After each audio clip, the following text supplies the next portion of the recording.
The Asia Theological Association, or ATA, is committed to serve and strengthen Asian evangelical theological institutions. We envision our member institutions serving the Asian church effectively so that the whole people of God are fulfilling God's global mission within diverse Asian cultures. Conceived in the 1970s, ATA has now grown from its humble beginnings to a network of 308 theological institutions from 35 nations. ATA is likewise part of global networks such as the International Council for Evangelical Theological Education, the Council for Higher Education Accreditation International Quality Group, and the Asia Pacific Quality Network. To fulfill our mission and vision, ATA is building the capacity of member institutions to equip for Asia's changing, challenging, and diverse contexts. We do this through accreditation standards, consultancy, and value-added services. We organize theological consultations to discuss issues in Asian evangelical theology. We produce scholarly publications relevant to the Asian context. ATA has also formed a consortium of member institutions in different regions to provide quality postgraduate programs to train Asians in Asia. This is now known as the Asia Graduate School of Theology, or AGST. In our more than 4 decades of existence, we have witnessed how our mission and vision has been unfolding and coming to fruition. And our member schools are a testimony to that. Through ATA, our member schools enjoy having international standards to adhere to.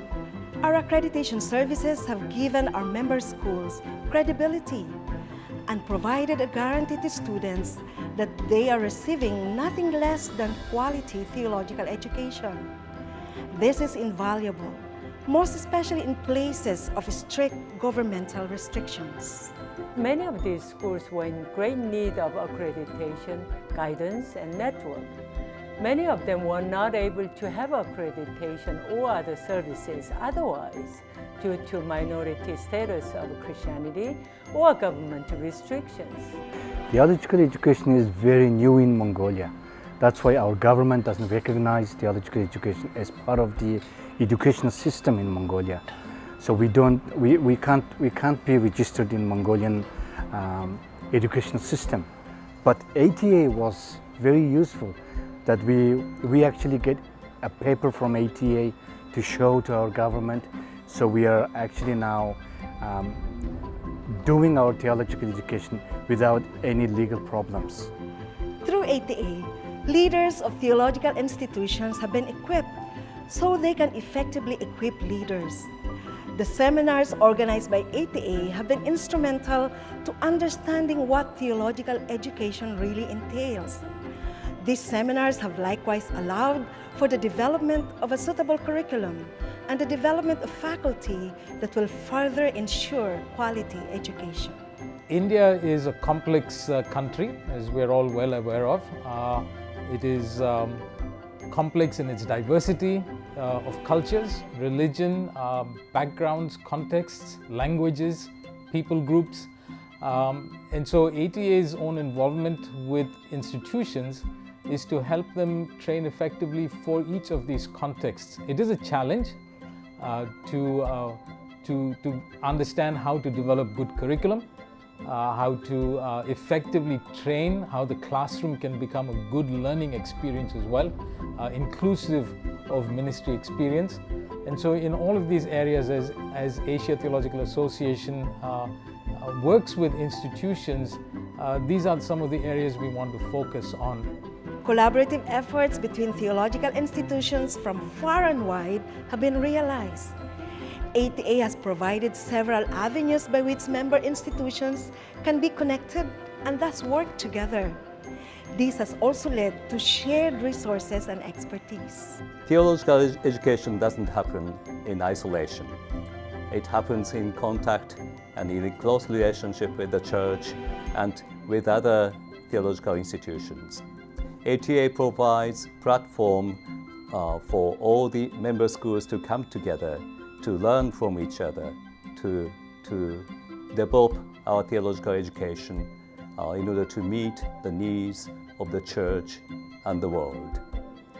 We have been working on the contextualization of the gospel into our respective national cultures. But now we're facing with the globalization of these cultures and the growth of extremism of the big religions of Asia, of Hinduism and Buddhism and Islam, and this is a challenge to us. But we're also facing the secularizing of society, and by that we see the growth of materialism, of an anti-God, a secular society which is actually weakening and destroying churches throughout the world, and is a huge challenge to our theological education. God has been faithful in making what was once just a vision into an ongoing reality. But there is much work yet to be done. Our rapidly changing and highly globalized society has posed a great number of challenges. And with these challenges come an enlarged vision. Will you join us in working to make that a reality?